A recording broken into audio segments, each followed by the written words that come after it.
Indian Mujahideen के 13 सदस्यों में से 12 को आतंकी करार दिया है। इन्हें आजीवन कारावास की सजा सुनाई गई है। एक आरोपी को बरी कर दिया गया। ये सभी इंजीनियरिंग के स्टूडेंट थे जो आतंकी संगठन इंडियन मुजाहिदीन के लिए काम करते थे। इन्हें 2014 में एटीएस और एसओजी ने अरेस्ट किया था। यह फैसला इंडियन मुजाहिदीन से जुड़े प्रकरण में 7 साल बाद आया है और डीजे उमाशंकर व्यास ने यह फैसला सुनाया है। तो डिस्ट्रिक्ट जज उमाशंकर व्यास की तरफ से, उनकी कोर्ट की तरफ से यह फैसला, यह बड़ी खबर इस वक्त है। 14 में इन सभी की गिरफ्तारी हुई थी और इंडियन मुजाहिदीन के ये स्लीपर सेल थे, स्लीपर मॉड्यूल का खुलासा हुआ था, जिसके बाद फिलहाल 12 दोषियों को आजीवन कारावास, एक को कहा जा रहा है कि इसमें बरी कर दिया गया है। 13 की गिरफ्तारी हुई थी और इन्हें आजीवन कारावास की सजा सुनाई गई है। जो 12 हैं, एक को बरी किया गया। ये सभी इंजीनियरिंग के स्टूडेंट थे जो आतंकी संगठन इंडियन मुजाहिदीन के संपर्क में थे, उनके लिए काम करते थे। उन्हें इन सभी को 2014 में एटीएस और एसओजी ने अरेस्ट किया था और यह फैसला इंडियन मुजाहिदीन से जुड़े प्रकरण में 7 साल बाद आया है और डिस्ट्रिक्ट जज उमाशंकर की कोर्ट से यह फैसला इस वक्त बड़ी खबर सामने आ रही है। तो आईएम के ये स्लीपर मॉड्यूल थे जिनका भंडाफोड़ हुआ था, चूंकि कई घटनाओं में इनके हाथ पाए गए थे और लगातार ये प्लानिंग कर रहे थे और ये सभी स्टूडेंट थे, लेकिन इंडियन मुजाहिदीन के बहकावे में आकर लगातार ये आतंकी गतिविधियों में शामिल होते चले गए और कई जगहों पर नाम आने के बाद इनको डिटेक्ट किया गया था।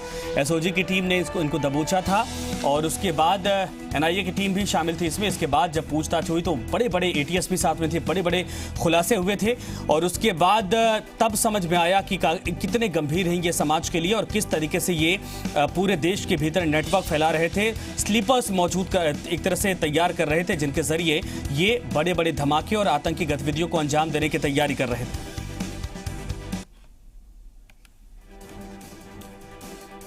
निजाम हमारे सहयोगी इस वक्त फोन लाइन पर हैं जयपुर से। निजाम, क्या कुछ कोर्ट की तरफ से और कहा गया और इनमें से 12 को उम्र कैद है, एक को बरी किया गया है, पूरी जानकारी क्या है? बिल्कुल, देखिए कि जिस तरीके से ये 2014 में एक बड़ा मामला के खुला कर्नाटक वगैरह और दिल्ली का जो मामला था जिसमें कि इंडियन मुजाहिदीन के खुकार आतंकी गिरफ्तार किए गए थे और उनकी निशानदेही पर जो राजस्थान की एटीएस और एसओजी की जो टीमें थी उन्होंने जयपुर और सीकर के साथ साथ अलग अलग जगहों से 13 इंजीनियरिंग के स्टूडेंट को गिरफ्तार किया था।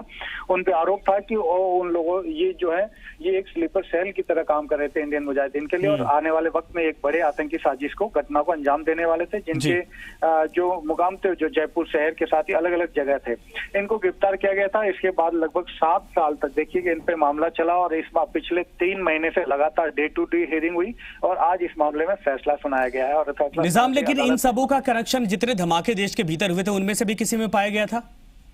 जी बिल्कुल, देखिए कि अभी तक ऐसा किसी भी मामले में नहीं पाया गया, लेकिन वो ये कि समय रहते जो एटीएस और एसओजी हैं उन्होंने इसको पकड़ लिया इन सभी को, इसलिए एक बड़ा जो कह सकते हैं आतंकी साजिश जो थी उसको नाकाम कर दिया गया। लेकिन इसीलिए देखिए अदालत ने खास तौर से एक बात कही है इसमें कि भले कितने भी अगर स्टूडेंट भी हो तो हम लोग इनको माफ नहीं कर सकते, दया नहीं दिखाई जा सकती, इसलिए इनको आजीवन उम्र कैद की सजा देना जरूरी है क्योंकि एक संदेश देना ज्यादा जरूरी है। तो इसके साथ ही 12 लोगों को, 12 जो आतंकी हैं उनको आजीवन उम्र कैद की सजा सुनाई है। वैसे अलग अलग धाराओं में सभी अलग अलग सजाएं हैं, लेकिन चूंकि 12 सबसे ज्यादा जो सजा है वो आजीवन उम्र कैद की है, इसलिए वो एक साथ सभी सजाएं चलेगी और 2.5 लाख का जुर्माना लगाया जुर्माना है। धन्यवाद इस पूरी तमाम जानकारी के लिए निजाम। साफ तौर पर यह है कि बड़ा ये फैसला एक तरह से कोर्ट का है और जिस वक्त कार्रवाई हुई थी उस वक्त पूरा देश सन्न रह गया था क्योंकि ये सभी स्टूडेंट बताए जा रहे थे, लेकिन इंडियन मुजाहिदीन के संपर्क में आकर ये आतंकी गतिविधियों को प्लान कर रहे थे, जिसके बाद उसी दौरान एसओजी की टीम ने इनको दबोच लिया था। धन्यवाद, शुक्रिया। और एक बड़ी